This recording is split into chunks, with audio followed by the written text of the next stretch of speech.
ধরুন আপনার প্রিয় সন্তান বা বাবা মা হঠাৎ করেই জ্বরে কাঁপতে শুরু করলেন। বুক ধকধক করছে, মনটা কেমন অজানা ভয়ে কেঁপে উঠছে। তখন আপনার প্রথম চিন্তা কি হবে? আজ আমি আপনাদের সাথে আলোচনা করব ভাইরাল জ্বরের লক্ষণ ও চিকিৎসা নিয়ে, যা শুধু তথ্য নয়, আপনাকে এবং আপনার পরিবারকে নিরাপদে রাখার প্রতিশ্রুতিও বটে। ভাইরাল জ্বর আসলে কি? ভাইরাল জ্বর মানে হলো ভাইরাস দ্বারা শরীর আক্রান্ত হওয়া এবং তার থেকেই জ্বর হওয়া। শরীরের রোগ প্রতিরোধ ক্ষমতা ভাইরাসের বিরুদ্ধে লড়াই করে, তাই এটি সাধারণত 3 থেকে 7 দিনের মধ্যেই সেরে যায়। তবে প্রিয়জনকে কষ্ট পেতে দেখলে মনে হয় যেন প্রতিটি মিনিটের মূল্য আছে। ভাইরাল জ্বরের লক্ষণ কি? সাধারণত দেখা যায় হঠাৎ তীব্র জ্বর 100 থেকে 103 ডিগ্রি ফারেনহাইট, মাথা ব্যথা, শরীর ব্যথা, যেন কেউ ভেতর থেকে শরীর ভেঙে দিচ্ছে।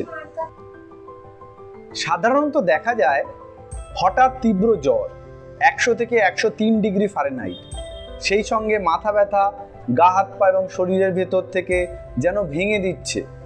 গলা ব্যথাও হতে পারে, এর সঙ্গে সর্দি বা কাশি হয়। দুর্বলতা লাগাটা এবারের ভাইরাল জ্বরের কিন্তু বিশেষ লক্ষণ। ছোট কাজও যেন পাহাড় সমান মনে হয়। কারো কারো ক্ষেত্রে বমি বা ডায়রিয়া হতে পারে। তবে মনে রাখবেন, যদি আপনার ছোট্ট শিশুর জ্বর 5 দিনের বেশি স্থায়ী হয় বা বৃদ্ধ বাবা মা শ্বাসকষ্টে ভোগেন, তাহলে এক মুহূর্ত দেরি করবেন না, তৎক্ষণাৎ ডাক্তার দেখান। চিকিৎসা ও করণীয় তাহলে কি হবে? প্রিয়জনকে পর্যাপ্ত বিশ্রাম দিন। পর্যাপ্ত বিশ্রাম কিন্তু ভাইরাল ফিভারের ওষুধের মতোই অত্যন্ত গুরুত্বপূর্ণ জিনিস। জল ও তরল খাবার বেশি করে খেতে দিন, শরীরে যেন ডিহাইড্রেশন না হয়।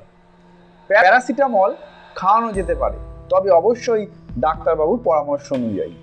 হালকা গরম জলে শরীর মুছিয়ে দিলে আরাম লাগবে।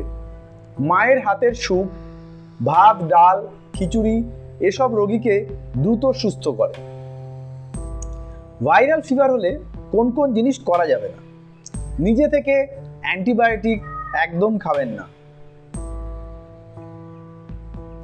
স্টেরয়েড বা ব্যথার ওষুধ হাতও দেবেন না। বরফ ঠান্ডা জল বা বাজারের ফাস্ট ফুড একদম খাবেন না। তবে কবে ডাক্তার দেখাতে হবে?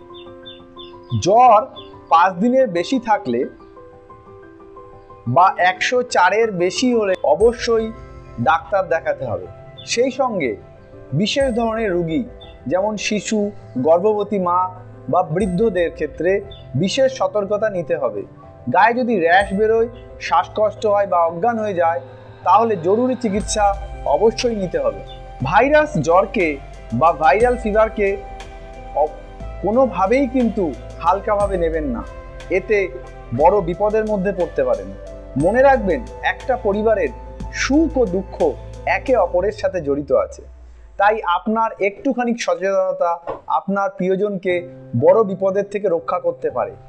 এই ভিডিও যদি আপনার মনে একটু হলেও শান্তি আনে, তবে অবশ্যই এটাকে লাইক, শেয়ার ও সাবস্ক্রাইব করুন এবং কমেন্টে লিখুন আপনি যখন বা আপনার প্রিয়জন যখন ভাইরাল জ্বরে আক্রান্ত হয়েছিলেন তখন কিভাবে সেটা সামলেছিলেন। আপনার অভিজ্ঞতা হয়তো আরেকটি পরিবারকে সাহায্য করবে। ভালো থাকবেন, সুস্থ থাকবেন, সতর্ক থাকবেন। নমস্কার, আপনার সাথে আপনার ডাক্তার ডক্টর এস বি চৌধুরী।